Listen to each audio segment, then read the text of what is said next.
Frost clung to Cambridge Manor like crystallized regret in the winter of 1858, transforming the grand estate into something caught between dream and memory. The December cold had turned every window into a canvas of ice, each pane etched with patterns that seemed almost deliberate, as if winter itself were trying to write a warning no one would read.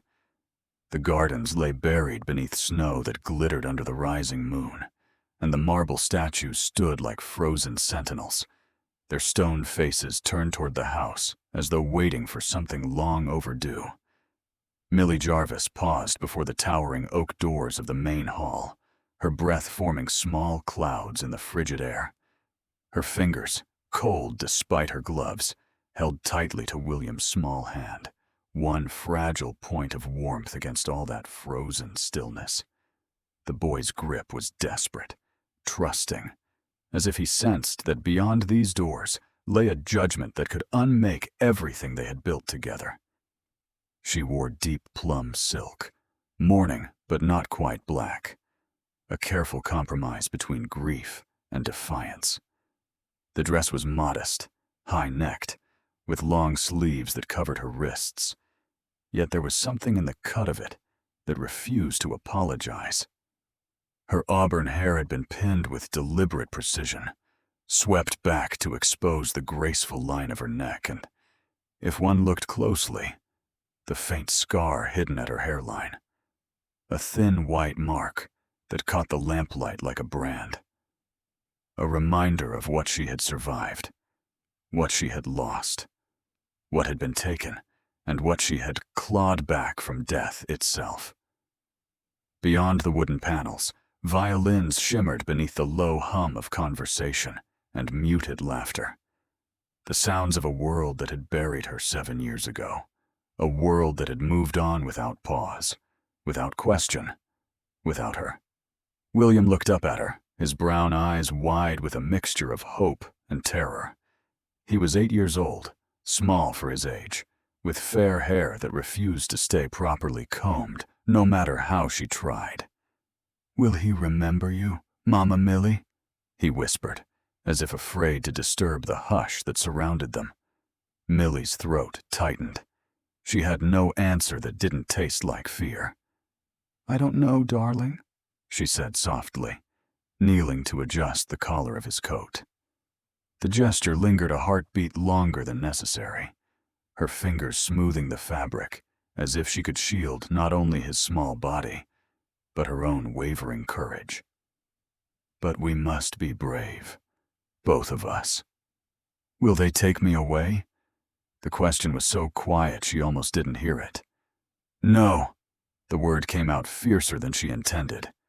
"Never. I promised your Papa Toby, and I keep my promises." William nodded, but his hand tightened in hers. Millie rose slowly, drawing in a breath that burned with cold and memory. Then she reached forward and pushed the doors open. The great hall unfurled before them like a living painting. Shimmering silks caught the glow of 100 candles, impeccably dressed. Gentlemen stood in clusters, champagne glasses in hand. Ladies in jewels and furs turned like a murmuration of starlings, their fans fluttering in unison. Garlands of evergreen draped from the balconies, woven with red ribbons and clusters of holly. At the far end of the hall, a towering Christmas tree reached toward the vaulted ceiling, each branch heavy with ornaments that caught the candlelight and threw it back in scattered fragments of gold and silver. It was beautiful, breathtaking, overwhelming. And the moment Millie Jarvis crossed the threshold, the collective murmur faltered. A musician in the orchestra missed a note. A champagne glass slipped from someone's hand and shattered against the marble floor, the sound sharp as a whip crack. Then, silence spread through the room like spilled wine, pooling in every corner, drowning every voice. One by one, faces turned toward her. Millie felt each stare land upon her skin like a physical weight, like unseen hands trying to drag her back toward a past she had never wished to revisit. Her heart hammered in her ears, so loud she was certain everyone could hear it. She forced herself to stand straight, chin lifted, even as her legs threatened to buckle beneath the crushing scrutiny. And that was when she saw him. At the center of the hall, motionless between light and shadow, stood Mason Bates, Duke of Cambridge. 32 years old now, though he looked older. The boyish softness she remembered had been carved away, replaced by something harder, sharper. His jaw was tight, his shoulders rigid beneath the perfect lines of his dark evening coat. Shadows were carved beneath his eyes, the kind that spoke of too many sleepless nights and too many regrets carried alone. His gaze locked on hers across the impossible distance. For one suspended heartbeat, the world contracted until nothing existed but the space between them and the 7 years that filled it like a chasm. Then his champagne glass slipped from his fingers. It fell in slow motion, spinning through the air, catching the light before it struck the floor and shattered. The sound seemed to break the spell. Whispers erupted like wildfire. Good God, is that the Jarvis girl? Impossible. She's dead. Confirmed dead. The body was identified. 7 years ago. Millie's vision blurred at the edges. For a moment, she was no longer standing in the glittering ballroom, but trapped in twisted metal and screaming Kyoso. 1851. The Yorkshire to London train derailing somewhere between Bedford and Nottingham. The shriek of iron tearing, glass shattering, smoke thick as judgment pouring through shattered windows. Bodies flung like broken dolls, her own hands clawing at debris, blood streaming into her eyes, the emerald brooch, Mason's gift, worn close to her heart, torn from her dress in the violence of the crash. Another woman had been found wearing that brooch, Millie's distinctive emerald brooch. The authorities had identified the body with absolute certainty. The newspapers had printed her name among the confirmed dead. Society had mourned her for precisely the appropriate length of time, then moved on. No one had looked for a ghost. William's grip on her hand yanked her back to the present. The boy pressed himself against her skirts, his face pale, his eyes enormous as he stared at the sea of staring faces. And Mason was moving. He walked toward them with slow, measured steps, as if approaching a specter that might vanish if he moved too quickly. Each footfall echoed against the marble. The crowd parted before him without thought, instinct pulling them aside to let the Duke pass. When he stopped before her, only a few paces away, close enough that she could see the fine lines grief had etched around his mouth, the world seemed to hold its breath. Millie. Her name on his lips after 7 years.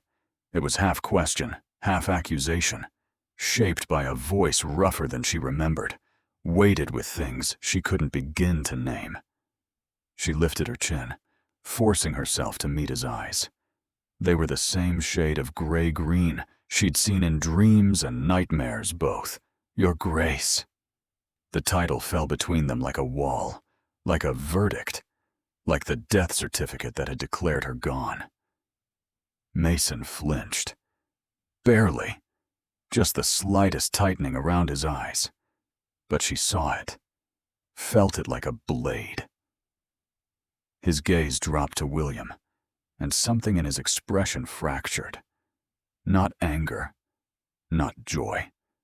Something that looked like grief turned inside out, like horror and longing twisted into a shape that had no name. Who is the boy?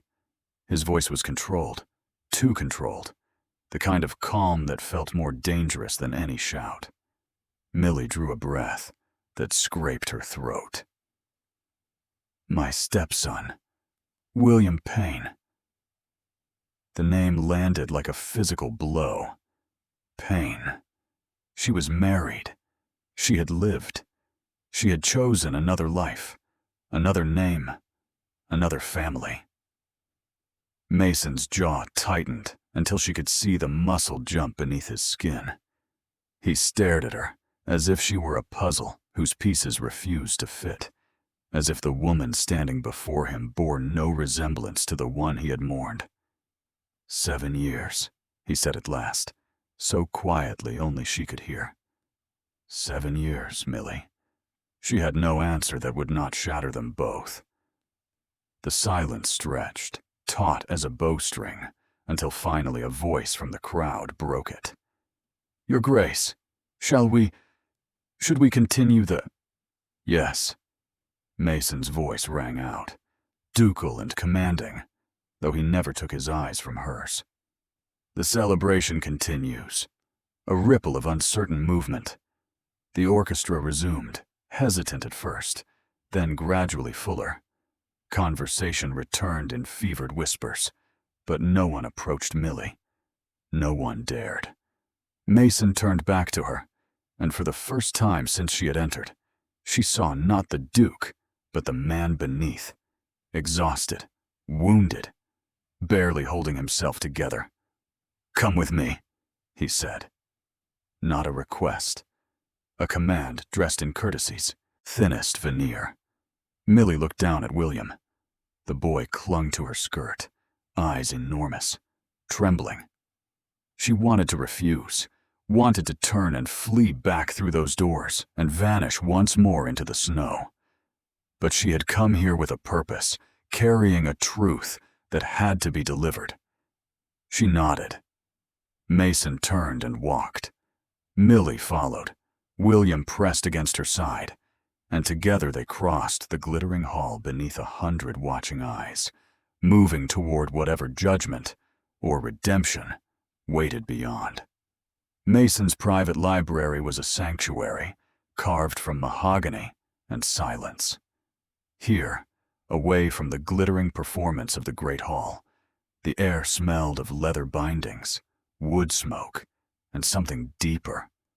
Old grief, perhaps, or regret, aged like wine in forgotten casks. Heavy curtains shut out the winter night. A fire crackled in the stone hearth, casting restless shadows across walls lined floor to ceiling, with books that might have held answers to every question except the ones that mattered. Before they'd entered, Mason had bent to William's level, his voice surprisingly gentle. "There's hot chocolate in the kitchens, and cook makes the finest gingerbread in all of England. Would you like some?" William had looked to Millie for permission. She'd nodded, though her heart twisted at the trust in his eyes. A servant, a kind-faced older woman, had taken the boy's hand and led him away, and Millie had watched until he vanished around a corner, taking with him the only thing anchoring her to solid ground. Now she stood in the center of the library, while Mason paced before the fire, like something caged, his careful ducal composure finally beginning to crack. His movements were sharp, almost violent, each turn at the end of the room more abrupt than the last. 7 years. The words burst from him like something that had been held too long under pressure. 7 years, Millie. She kept her spine rigid, her hands folded before her. "I was confirmed dead, Your Grace. The authorities identified my body." "Your body?" His voice fractured on the word. He spun to face her, and in the firelight, she could see how the years had hollowed him. "There was no body. There was a woman wearing your brooch, your distinctive emerald brooch that I had given you, that everyone knew was yours. But her face—" He stopped, swallowed hard. "Her face was destroyed, unrecognizable. They identified her by jewelry alone." "I know." Millie's voice was quieter than she intended. "I woke in a Yorkshire cottage 6 weeks after the crash. No memory. Injuries that had altered my face slightly. A scar at my hairline. The structure of my cheekbone changed where it had broken and healed wrong. A physician found me wandering a country road, half dead, delirious with infection. Mason had gone very still, watching her with an intensity that made her want to look away. She didn't. There were weeks of fever, she continued. Months where I didn't know my own name. The physician, Dr. Toby Payne. He cared for me. Asked no questions. Expected nothing. When memory finally returned, 18 months after the crash, I was someone different. Scarred. Changed. She paused, and the next words tasted like accusation. And when I finally learned who I was and sent word to Cambridge, I discovered you'd stopped searching. Stopped? The word came out strangled. After 6 months, Mason. You gave up after 6 months. His hands were shaking. He crossed to his desk, a massive thing of carved oak, and wrenched open a drawer. Paper spilled across the polished surface, yellowed notices, investigator reports, letters written in a dozen different hands. He shoved them toward her with something like desperation. I was told you'd been found, he said hoarsely, in Cornwall, that you wanted nothing to do with me. Millie stared at the papers, her vision blurring. My uncle's investigators, Mason continued, each word coming harder than the last. I paid them a fortune to keep searching after the authorities gave up.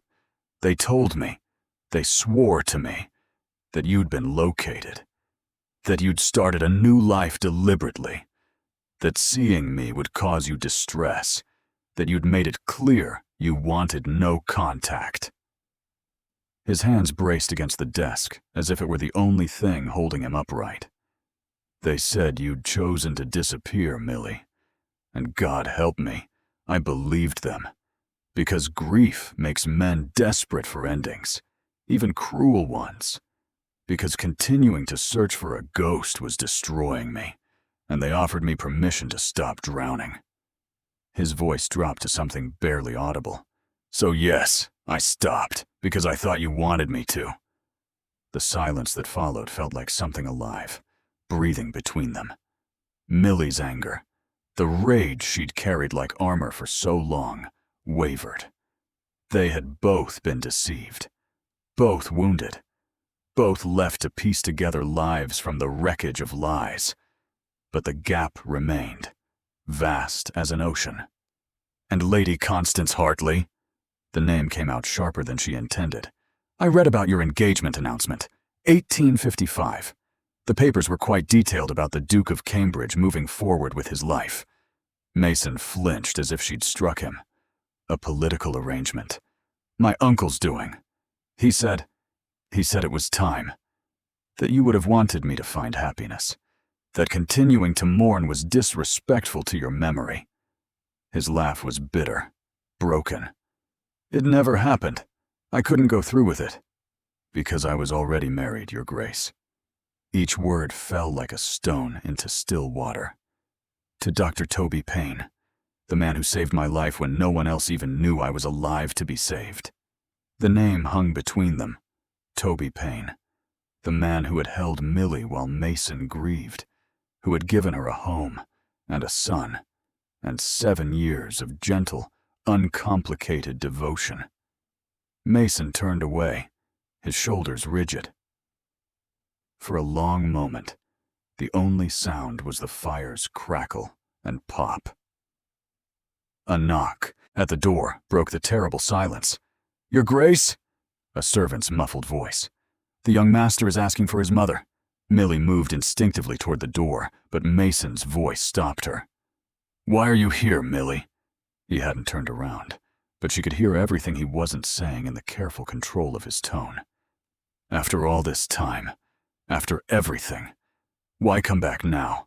She looked at his back, at the rigid set of his shoulders, at the man who had once promised her forever, and then vanished into the same grief that had swallowed her. Because Toby made me promise to deliver the truth, she said quietly. Before he died 3 months ago, before the fever took him, He made me swear I would come here and tell you everything. And truth doesn't die, Your Grace, even when everything else does." Mason's head bowed, and for a heartbeat, she thought he might break entirely. But when he turned to face her, his expression was shuttered once more, the Duke's mask firmly back in place. "Then tell me," he said. "Tell me everything." If you find yourself holding your breath through Millie's story, wondering whether love can survive 7 years of silence and lies, then this tale has found its way into your heart. Leave your like below, subscribe so you never miss a chapter, and tell me in the comments, could you forgive someone who stopped searching? Your support helps these stories reach others who need them. Morning light filtered through frost-etched windows when Millie woke in Cambridge Manor's guest wing, disoriented for a heartbeat before memory crashed back. William lay curled beside her on the massive 4-poster bed, one small hand fisted in the fabric of her nightgown, even in sleep. She hadn't told Mason everything last night. Couldn't. Not yet. A knock came soft but insistent. The maid who entered wore concern like an ill-fitting dress. "Begging your pardon, ma'am, but there's a Mrs. Helena Payne arrived. Demanding to see you, she is. His Grace has put her in the morning room." Millie's blood turned to ice. Helena. She dressed quickly, leaving William sleeping, and descended the grand staircase with dread pooling in her stomach like lead. Through the morning room's open door, she saw her. Toby's sister-in-law, sharp-featured and expensively dressed in black bombazine that seemed to absorb light rather than reflect it. Helena turned at Millie's entrance, and her smile was all calculation, no warmth. "How convenient, dear Millie," Helena said, her voice honeyed poison, "that you've landed on your feet. A duke's hospitality, no less. Quite the fortunate arrangement for a woman with nowhere else to turn." Millie closed the door behind her. "What are you doing here, Helena?" "Protecting my nephew's interests, which is more than can be said for you." Helena settled into a chair with practiced grace, arranging her skirts just so. "William belongs with blood relatives, with proper family, who can provide for him without relying on the charity of former lovers. I am his mother in every way that matters. You're no one, Millie." Helena's voice sharpened like a blade. "A dead woman playing house with a child you have no right to. My husband and I have consulted with solicitors. We have a moral and legal claim." She produced papers from her reticule with a flourish, spreading them across the rosewood table between them. Legal documents, stamped and official. Millie's hands trembled as she scanned them. Petition for custody, scheduled hearing in Nottingham, medical experts prepared to testify. Memory loss, Helena recited with false sympathy. Delusions, extended periods of instability following severe head trauma. The court will see reason, Millie. They'll understand that a boy of William's station needs more than a woman who can't even remember her own name for 18 months. The room seemed to tilt. Millie gripped the table's edge, forcing herself to breathe. "You won't win this," Helena continued, gathering the papers. "I suggest you make this easy, for William's sake." The door opened. Mason entered like a change in atmospheric pressure, his presence filling the room with ducal authority that made Helena's calculated poise look like a child's play acting. His expression was perfectly controlled, but Millie saw the steel beneath. "Mrs. Payne," he said, his voice cordial ice. "How unfortunate to meet under such circumstances." Helena rose, her tactics shifting with visible effort. "Your Grace, I apologize for the intrusion. Family matters can be so delicate." "Indeed." Mason moved to stand beside Millie, not touching but close enough that his solidarity was unmistakable. "Surely you understand. The boy needs proper family, structure, resources we can provide. From what I understand, Mrs. Payne, your husband stands accused of embezzlement from the Bedford Railway Company." Mason's words fell like stones into still water. Curious timing for a custody battle.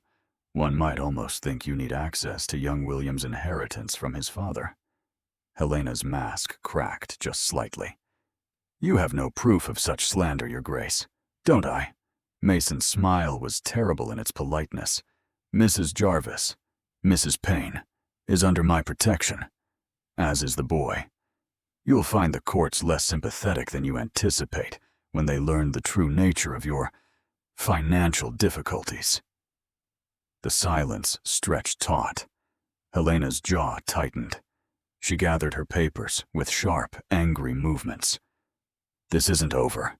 "No," Mason agreed, "but it will end quite differently than you imagine." Helena swept from the room, fury radiating from every line of her rigid spine. The door closed. Millie found herself shaking, the fear she'd held at bay crashing over her like a wave. She turned on Mason, anger and desperation warring in her chest. "Why are you doing this?" He looked at her, surprised. "Because she's attempting to steal a child through legal manipulation. You owe me nothing." Millie cut him off. "Less than nothing. You stopped searching, Mason. You gave up and moved on with your life. Why would you protect me now?" Something raw crossed his face, there and gone like lightning. "I know, and I'll carry that failure until I die, but I won't fail you again." Pride screamed at her to refuse, to walk away, to handle this alone as she'd handled everything else for 7 years. But then William's face flashed in her mind, his trust, his fear, his small hand in hers. She couldn't do this alone. She knew it, with crushing certainty. "If you help us," she said finally, each word costing her, "it's for William, not for whatever we were." Mason's jaw tightened. Agreed. For William. But his eyes, those gray-green eyes that had haunted her dreams, told a different truth entirely. William appeared in the doorway, still in his nightclothes, clutching his small traveling bag against his chest. His eyes were red-rimmed, frightened. He must have heard Helena's raised voice, sensed the threat, even if he couldn't name it. "Mama Millie?" His voice was small, uncertain. Millie moved to him instinctively, kneeling to gather him close. "It's all right, darling. Everything's all right." But William was digging through his bag with sudden urgency, his small hands shaking. He produced an envelope, worn at the edges as if carried for a long journey. "Papa Toby said if anything bad happened, I should give this to the Duke." The envelope was sealed with wax, addressed in a shaking hand that grew progressively worse across the page. "To His Grace, the Duke of Cambridge." Millie's breath caught. Mason stepped forward, accepting the letter from William's outstretched hand with careful reverence, as if it might shatter. He broke the seal, unfolded the pages, and read in silence. She watched his face transform. Shock first, then anger that tightened his jaw, then something that looked like grief turned inside out. "What does it say?" Millie whispered. Mason handed it to her wordlessly, his hand not quite steady. The letter was dated 3 months prior, written in the same deteriorating script. Millie read, and the world tilted beneath her feet. "Your Grace, by the time you read this, I will be dead, and perhaps that makes me a coward for confessing only when consequences can no longer touch me. But I owe you the truth, and I owe Millie more than the lies I've built our marriage upon. Finding her wasn't an accident. I saw your search notices in Edinburgh before I fled to Yorkshire. When I found her on that road, delirious and broken, I recognized the emerald brooch description from your advertisements. I knew who she was before she remembered herself. I kept her hidden deliberately. I told myself it was to protect her fragile state, but that was only part truth. The larger truth, I saw in her a chance to be something more than my failures. I'd been accused of malpractice in Edinburgh.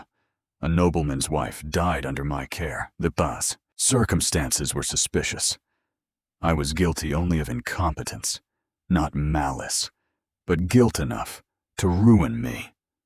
Hiding in Yorkshire with Millie gave me purpose, redemption, a reason to matter. When her memory returned, I told her you'd stopped searching, that you'd moved on.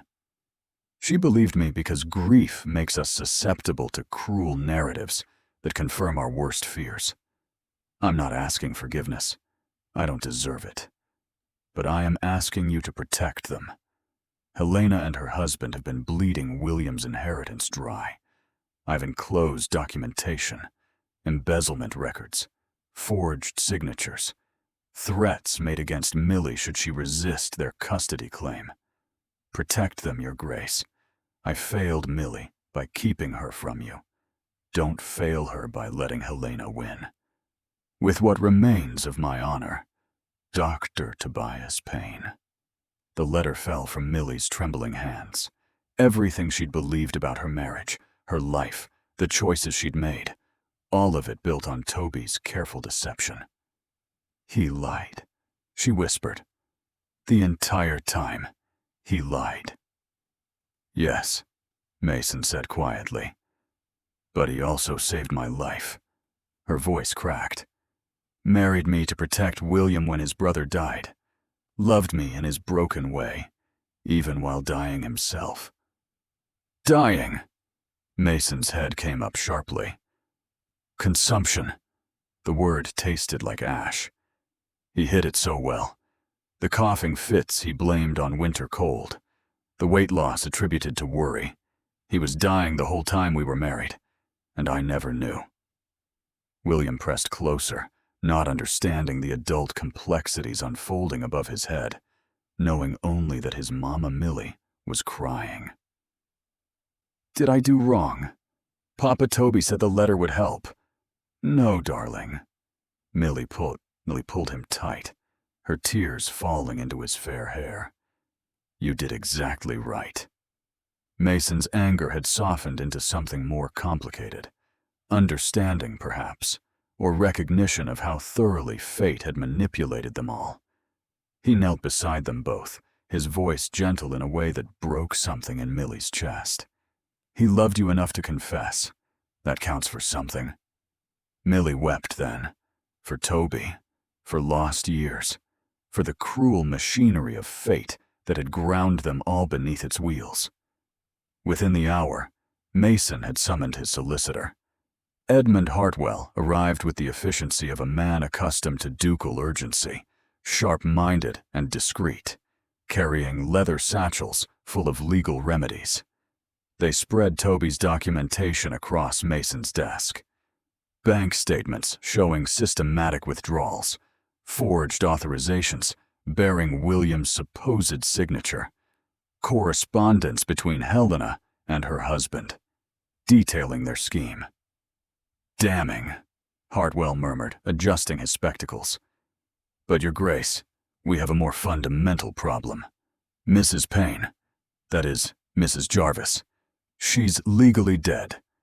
Any claim she makes regarding the boy's custody will be complicated by her non-existent legal status. Then we resurrect her legally, Mason said flatly. Whatever it takes. Hartwell nodded, already making notes. We'll need witnesses to her survival, medical records from Dr. Payne's care, documentation of the original misidentification. We can petition for legal restoration of identity, but it takes time. We have 10 days, Millie interrupted. The hearing is scheduled in Nottingham in 10 days. Hartwell's pen paused. That's ambitious. That's necessary, Mason corrected. Make it happen, Edmund. The solicitor gathered his papers with resigned efficiency. I'll draft the petitions tonight. We'll need to move quickly on every front.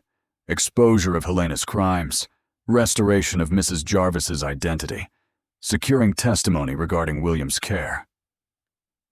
When Hartwell departed, the library fell silent except for the fire's crackle. Millie stood at the window, watching snow begin to fall across the gardens, her reflection ghostly in the glass. "Why are you doing this?" she asked without turning. "You're risking your reputation, your social standing, everything. For a woman who is dead. For a child who isn't yours." Mason's reflection appeared beside hers in the window's dark mirror. "Because 7 years ago, I failed you," he said quietly. "And every day since has been a lesson in what that failure costs." The question burned between them, unspoken, but impossible to ignore. "Why?" The scream tore through Cambridge Manor's sleeping silence like a blade through silk. Millie bolted upright, heart hammering, already reaching for William before consciousness fully caught up. The boy thrashed in the massive bed beside her, tangled in sheets, his face contorted with terror. "No! Don't let her take me! Don't let the angry lady—" "William, darling, I'm here." Millie gathered him close, feeling his small body shake with sobs. "It's just a dream. You're safe." But he couldn't settle. Each time his eyes began to close, they'd snap open again, wild with fear. She tried warm blankets, soft singing, gentle reassurances. Nothing worked. The nightmare had its claws too deep. Finally, she wrapped him in a thick shawl and lifted him against her hip, though he was really too big to be carried this way. "Come, let's find some warm milk." The corridors were dark, lit only by moonlight streaming through frost-etched windows. Their shadows moved like ghosts across walls hung with portraits of Cambridge ancestors who seemed to watch their passage with painted disapproval. Millie lost her way twice, the Manor's sprawling layout still unfamiliar, before she glimpsed light spilling from beneath a door at the corridor's end. Not the kitchens, the conservatory. She pushed the door open and stopped. Mason stood among winter-dormant plants, still fully dressed despite the late hour, staring out at snow-covered gardens visible through glass walls.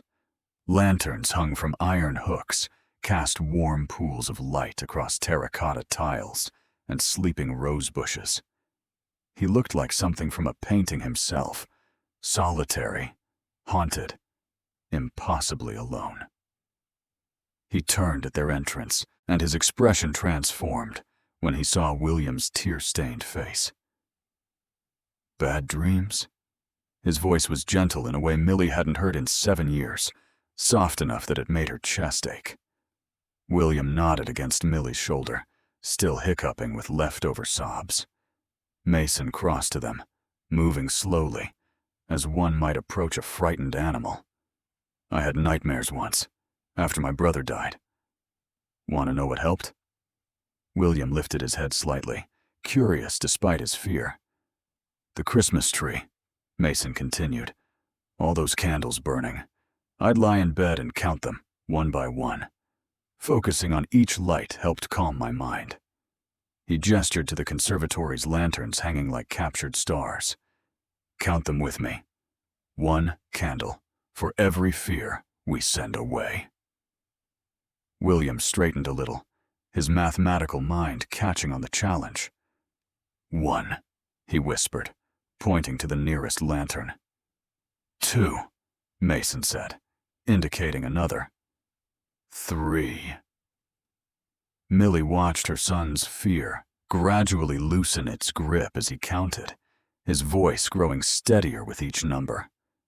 Mason stood beside them, patient and present, occasionally pointing out lanterns William had missed. The three of them moved slowly through the conservatory, following the trail of light. When William reached 27, his eyelids had begun to droop. "Better?" Mason asked softly. William nodded, his head heavy against Millie's shoulder again, but peaceful now. While the boy drifted toward sleep, Millie and Mason stood in the warm silence, surrounded by dormant life waiting for spring. "You were kind to him," Millie said quietly. "You didn't have to be. He's frightened. I know what that feels like." Mason's gaze drifted to William's sleeping face. Then, after a pause that felt weighted with things unsaid, "Millie, that day I stopped searching. I need you to understand." She wanted to stay angry, needed to, perhaps, to protect herself from the dangerous softness creeping through her defenses. But exhaustion and moonlight had worn her edges smooth. "Tell me," she said. "Those 6 months were hell." His voice was rough, barely above a whisper. "Empty hospitals, false leads, bodies that weren't yours, but could have been. Every day, I woke thinking maybe this would be the day. Every night, I failed again." He turned to face her fully, and in the lantern light she could see the toll those months had carved into him. "My uncle kept saying continuation was madness, that I had ducal duties, responsibilities beyond personal grief. Then the investigators brought their report, that you were alive, but wanted distance, that pursuing you further would cause distress." His hands clenched at his sides. "I thought I was respecting your wishes. I thought you'd chosen freedom over us." Millie's throat tightened. "When my memory returned, I learned you'd stopped. I thought—" She had to force the words out. "I thought you'd found it easier to mourn me than love me." Mason's head came up sharply. "Millie, I was the daughter of a minor baronet. You were the duke. The gap felt insurmountable even when I was alive. Dead, it seemed absolute." She adjusted her hold on William's sleeping weight. And Toby was there, dying, with a child who needed a mother. It felt like the only honorable choice. "There's nothing honorable about losing you."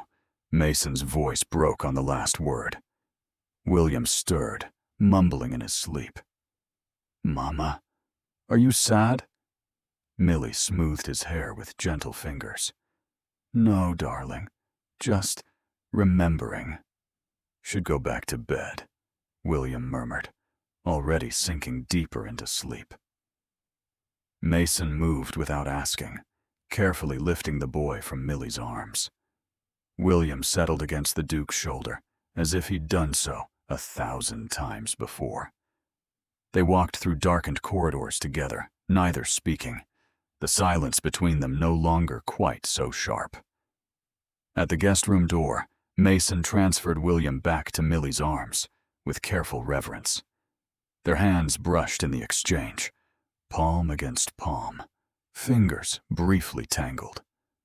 The touch was electric. 7 years collapsed into a single point of contact. Every moment of longing and loss compressed into the space where their skin met. Neither pulled away immediately. "I won't lose you again," Mason whispered, so quietly she almost didn't hear. "Not to Helena, not to the past, not to anything." Millie's resolve wavered like a candle flame in wind. "Mason," but she couldn't finish.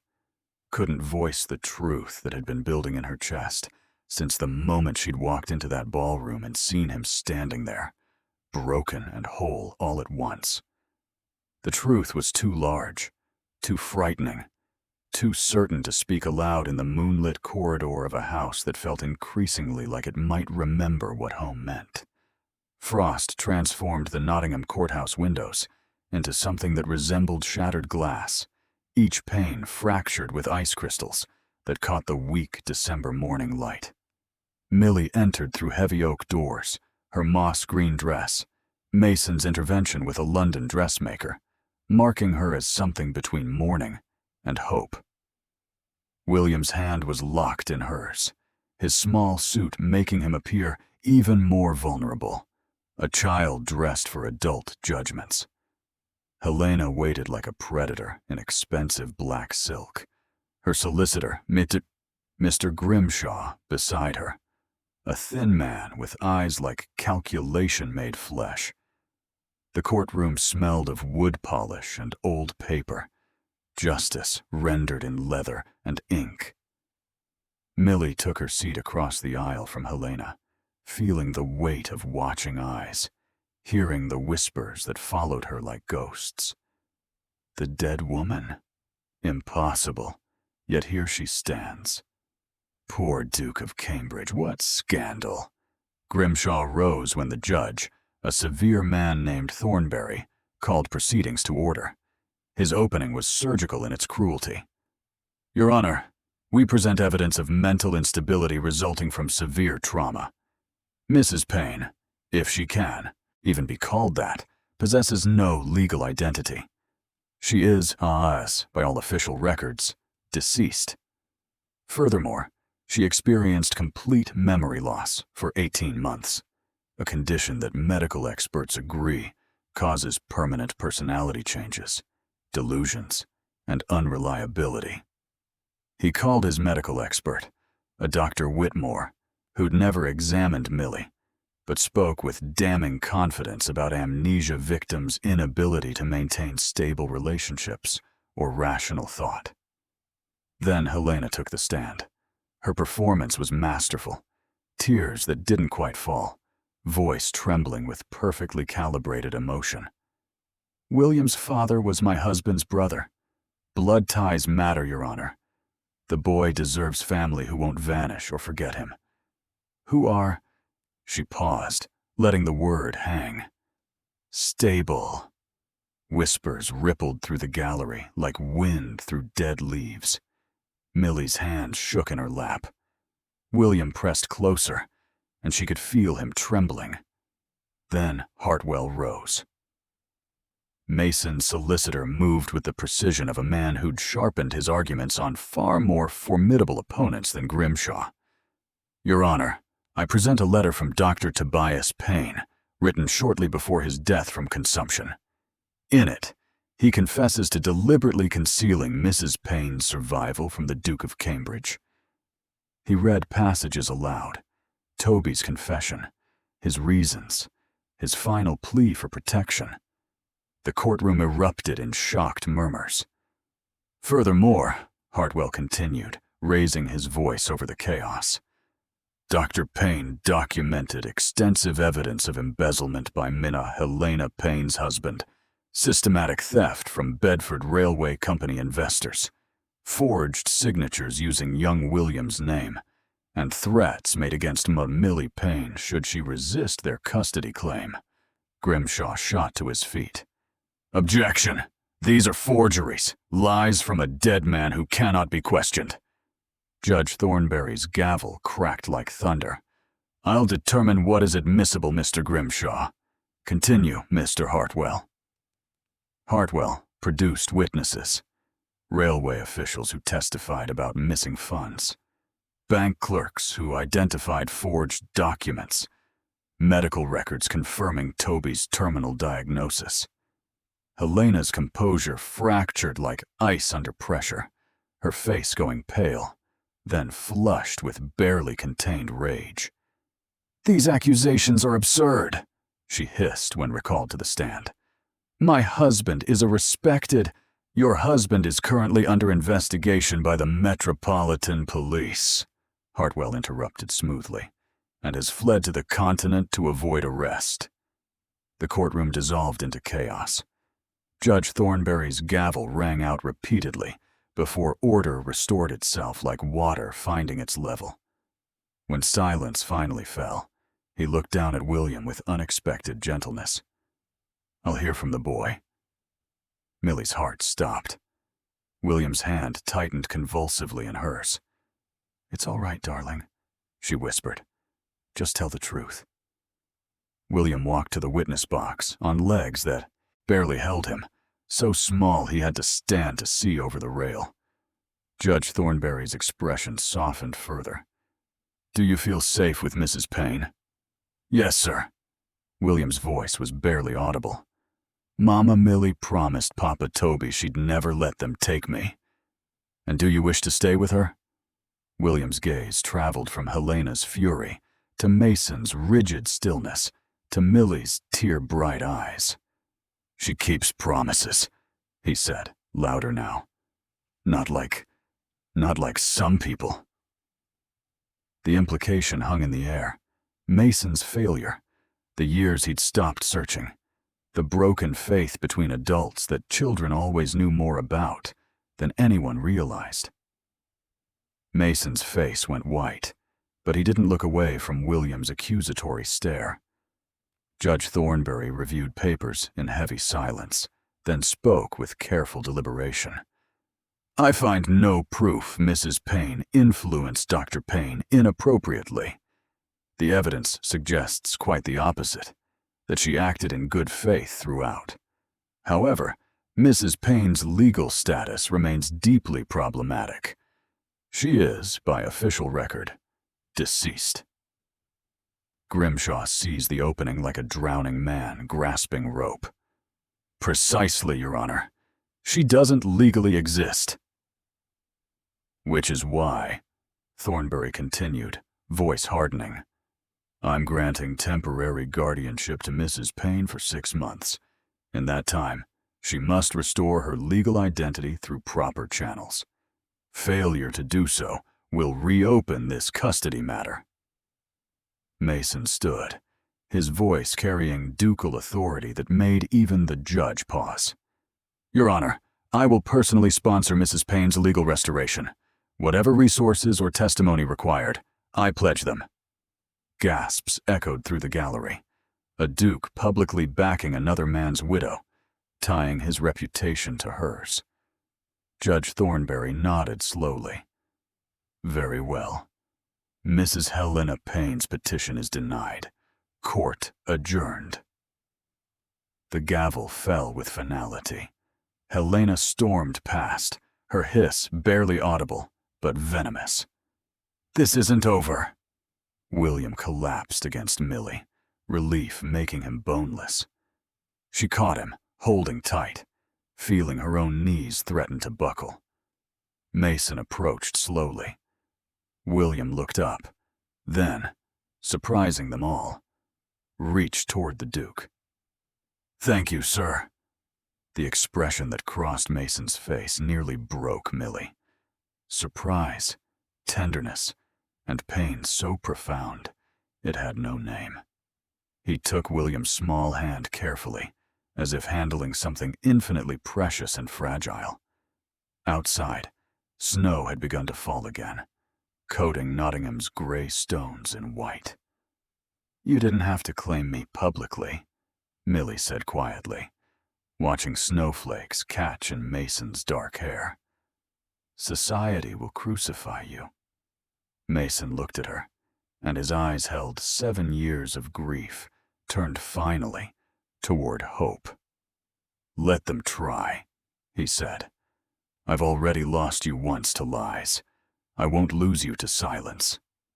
3 days after the hearing, Millie stood in the guest room packing her meager belongings into a worn traveling case. William sat on the bed watching, his expression troubled, but resigned. She'd secured temporary lodging in Kent, a small cottage, modest but clean, where they could wait out the 6 months until her legal restoration was complete. Distance seemed safer, necessary. Every moment under Mason's roof felt like standing too close to a fire. Beautiful warmth that promised to consume her entirely if she didn't step back. She didn't tell him she was leaving.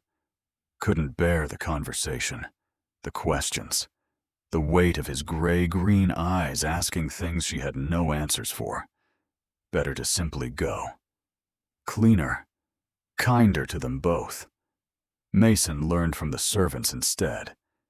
She was kneeling in King Scott Church when he found her, the small chapel at the edge of Cambridge Manor's grounds, ancient stone and stained glass, the place where they'd once planned to marry before fate had torn those plans to shreds. The December cold made her breath visible, and her prayers were shapeless things, more grief than words. The door opened, closed. Footsteps echoed against stone. You were leaving. Mason's voice was cold, controlled, more dangerous than any shout. Without a word. Millie rose slowly, turning to face him. The hearing is over. William is safe for now. We've imposed enough. Imposed? His laugh was bitter, sharp enough to draw blood. Is that what you think this is? What else could it be, Mason? 7 years of pain unleashed like floodwater breaking a dam. You stopped looking. You signed the death certificate. You declared me dead and moved on with your life while I clawed my way back from nothing. My uncle forged that signature. The words came fast, desperate. The investigators. They were his men, not mine. They told me you'd been found in Cornwall, that you'd started a new life, that you wanted nothing to do with the burden of being a duke's wife. Burden? Millie staggered as if struck. I loved you. I was going to... She stopped, but he moved closer, relentless. Going to what? Say yes. The words tore from her throat. When you proposed, if you'd ever actually asked. Mason's face went white. I had the ring. I was going to ask at the Christmas ball, the one you never attended because my train derailed and I died. She was shouting now, in a church, past caring about propriety or sacred spaces.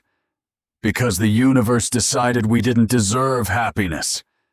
The silence that followed felt holy in its weight. Then Millie spoke again, her voice shaking. Toby confessed something else, on his deathbed. Something I couldn't bear to tell you. Mason went very still. You came to Yorkshire.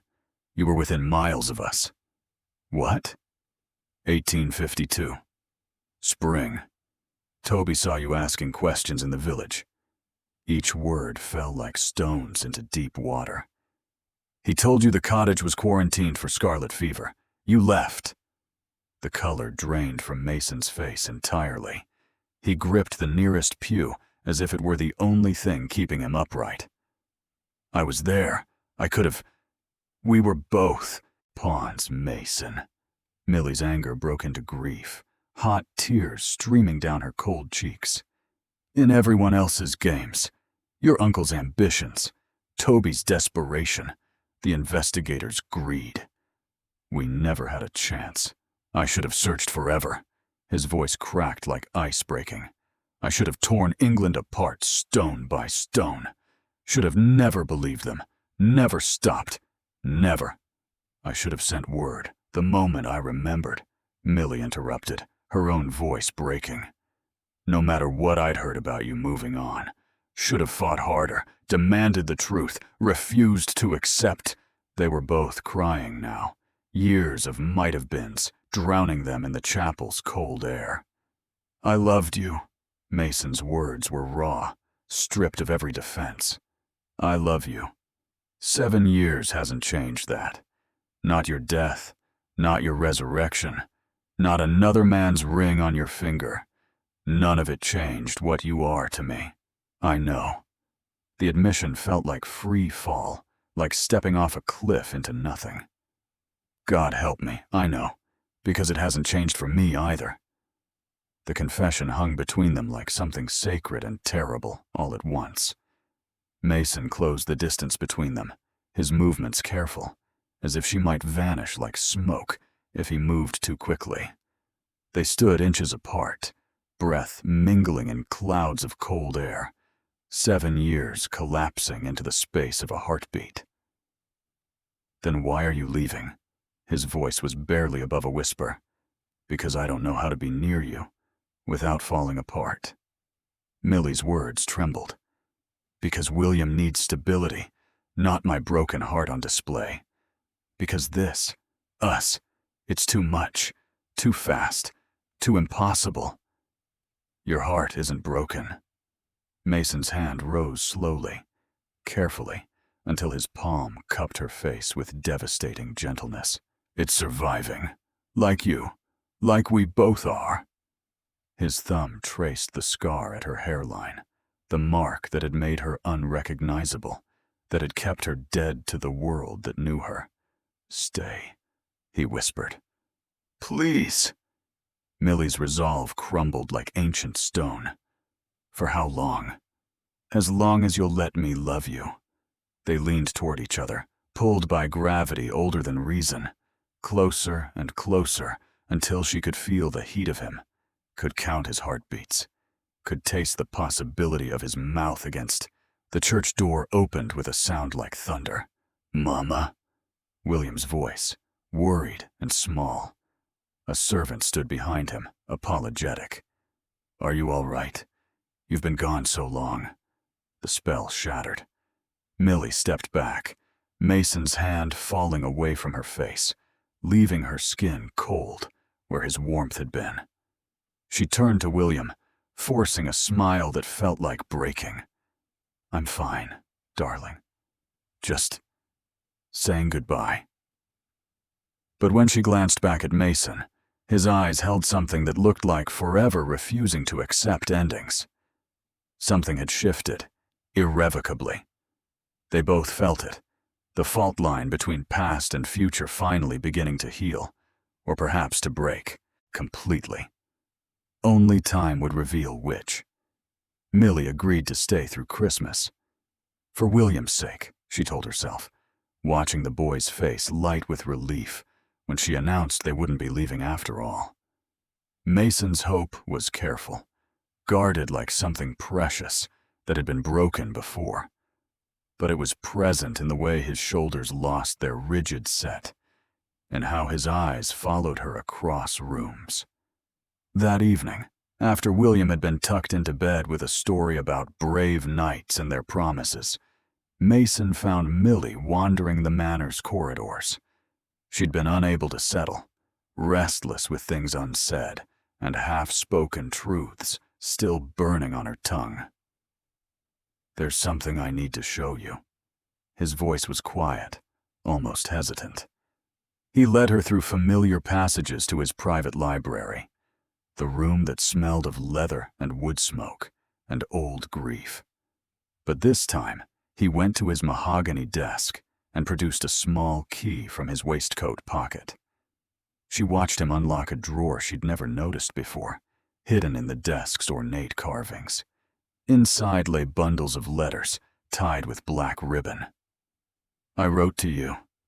Mason lifted them out with reverent care, as if they were fragile, sacred things. "Every week for 7 years." Millie's hands trembled as she accepted the first bundle. The dates were written in his familiar hand, starting just weeks after the train derailment.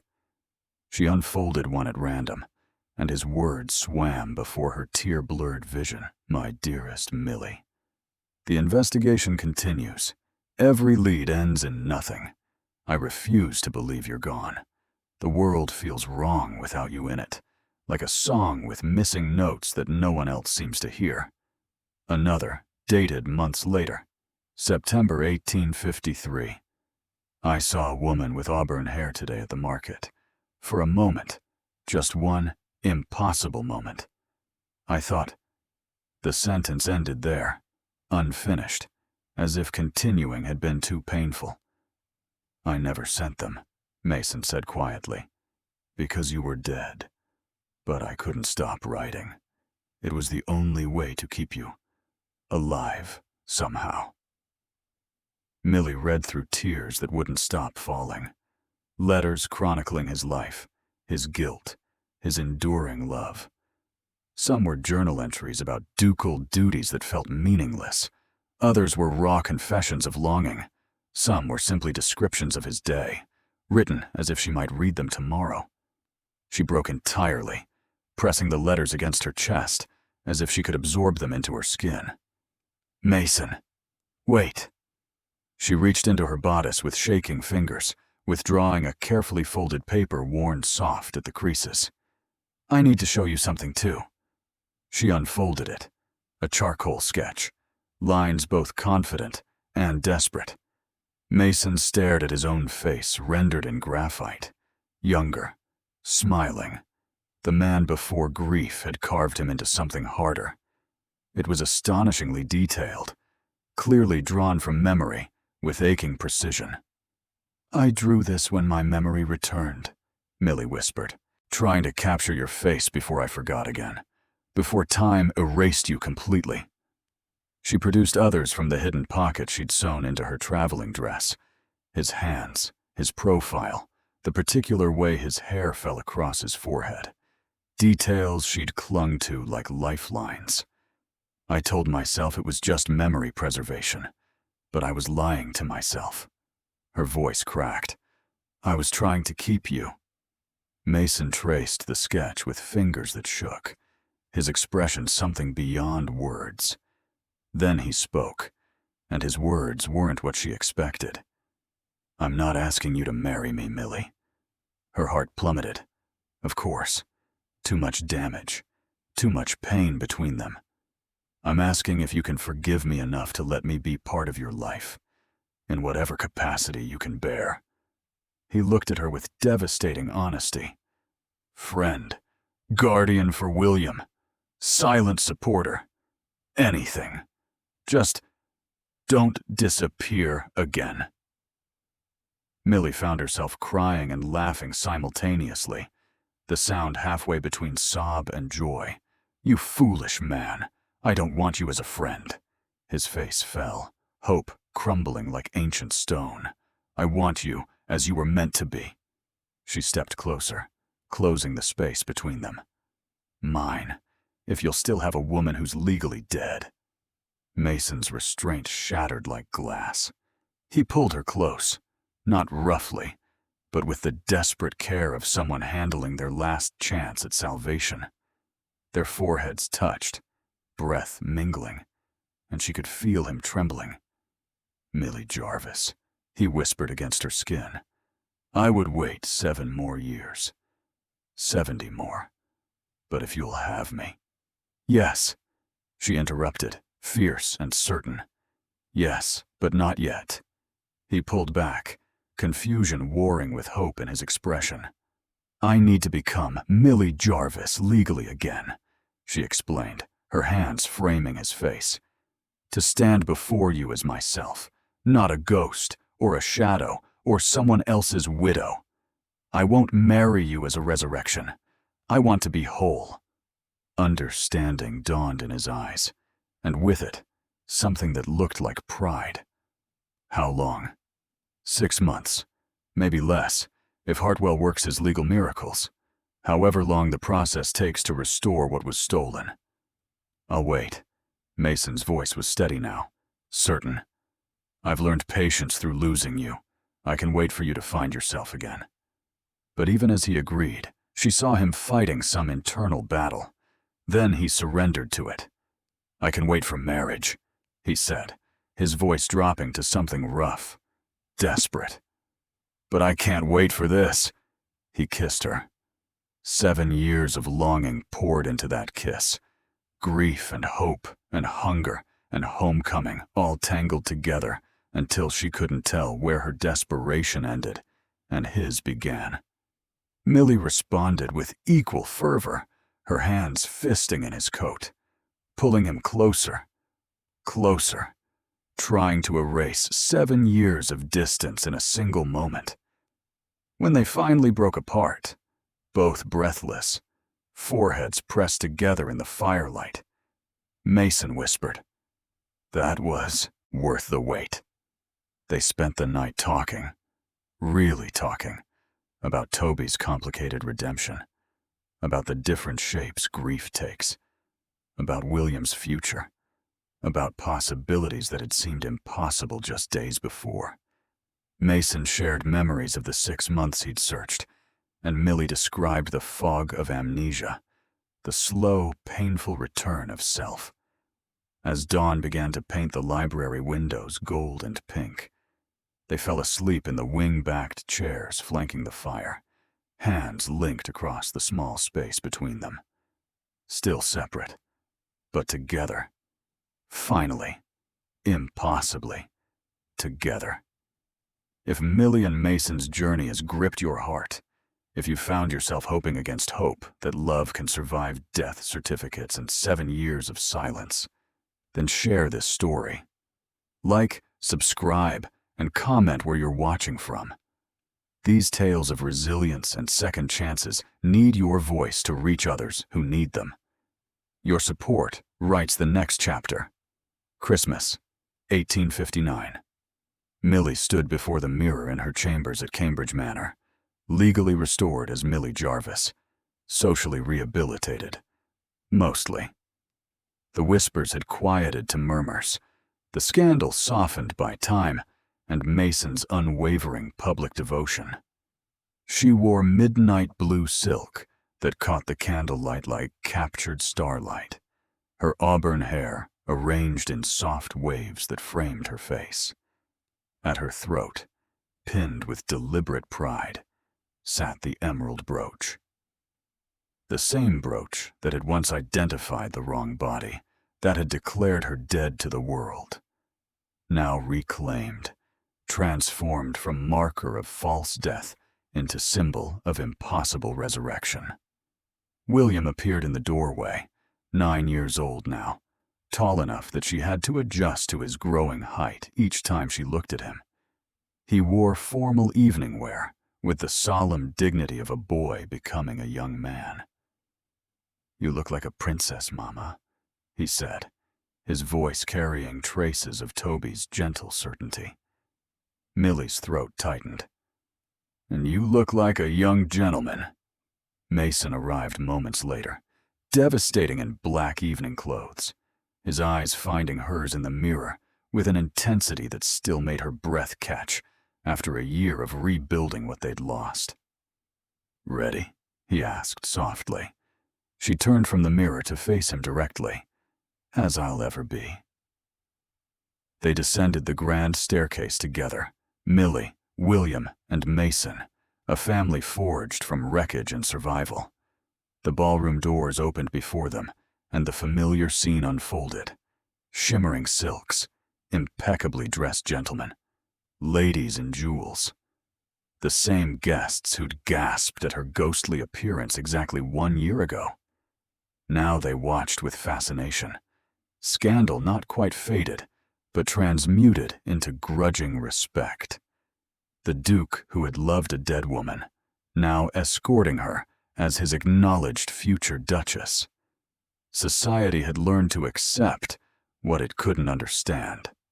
Mason led her to the exact spot where she'd stood that first night, where William had clung to, her skirts and the world had tilted on its axis.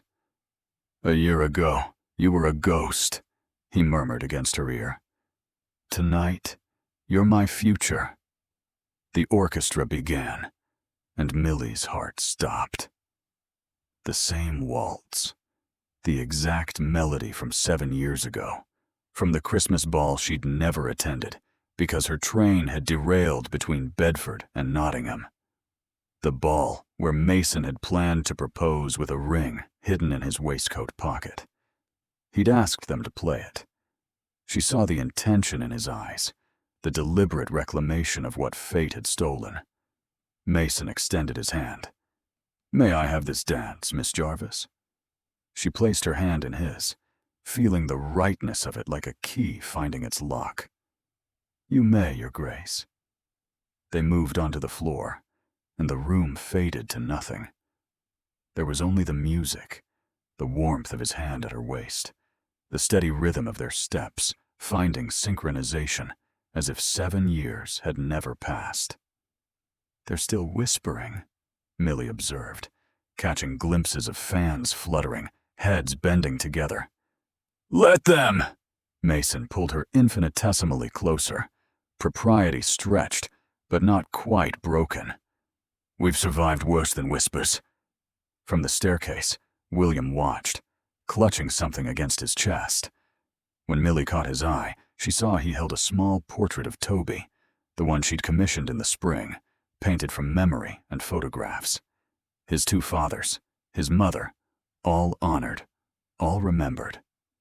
William smiled at her, and in that smile, she saw peace. The waltz swirled around them, and Mason's hand tightened on hers. "Millie Jarvis," he said, his voice low enough that only she could hear over the music. "Will you marry me, knowing I'm a man who failed you once?" She'd known this moment was coming, had felt it building like pressure before a storm, but the words still made her heart race. "Mason Bates," she answered, her voice steady despite the tears threatening. "I'll marry you, knowing we're both people who survived the unsurvivable and found our way home," he finished. She corrected him gently, the truth important. "No, we built a new home, from the wreckage." Mason stopped dancing. Right there, in the center of the ballroom, with 100 pairs of eyes watching, he kissed her. Not chastely, not with ducal restraint. He kissed her as if she were the air he needed to breathe, as if 7 years of hunger had finally found satisfaction, as if propriety and society and scandal could all burn to ash as long as he had this moment. The ballroom erupted. Some guests gasped, appalled. Others applauded, moved by the raw honesty of it. Most simply stared, witnessing something that felt more real than anything society usually permitted. When they broke apart, breathless, Millie was laughing and crying simultaneously. From the shadows near the terrace doors, Helena Payne watched with an expression carved from bitterness and defeat. Her husband sat in prison for embezzlement, her custody claim long dismissed, her schemes unraveled by the evidence Toby had carefully compiled in his final months. She approached Millie as the crowd's attention shifted to other scandals, other whispers. "You think you've won?" Helena said, her voice tight with barely controlled fury. Millie turned to face her and felt only pity. "I think William is safe, Mason is happy, and Toby can rest. That's not winning, Mrs. Payne. It's surviving." Helena's mask cracked, revealing something human beneath the calculation. Grief, perhaps, or regret for choices that had led her here. She turned and left without another word, disappearing into the winter night. Millie watched her go, then felt a tug on Mason's sleeve. William stood there, his expression serious, the portrait of Toby still clutched in one small hand. "Sir," he said formally, then paused, gathering courage. "May I call you Papa Mason? Papa Toby said, before he died, he said it would be all right, that I could have 2 papas if I was lucky." Mason knelt immediately, bringing himself to William's eye level. His hands, usually so steady, trembled slightly as he placed them on the boy's shoulders. "I would be honored, William." The boy launched himself forward, arms wrapping around Mason's neck with the uncomplicated trust of a child who'd found safety. Mason held him close, his eyes bright with unshed tears, and over William's shoulder, his gaze found Millie's. She watched her 2 loves, the man she'd lost and found, the child she'd chosen to protect with everything she had, and felt something settle in her chest.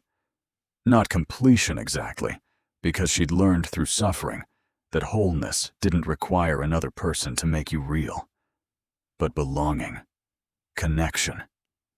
The knowledge that some families weren't born but built, one careful choice at a time, from the wreckage of what could have destroyed them.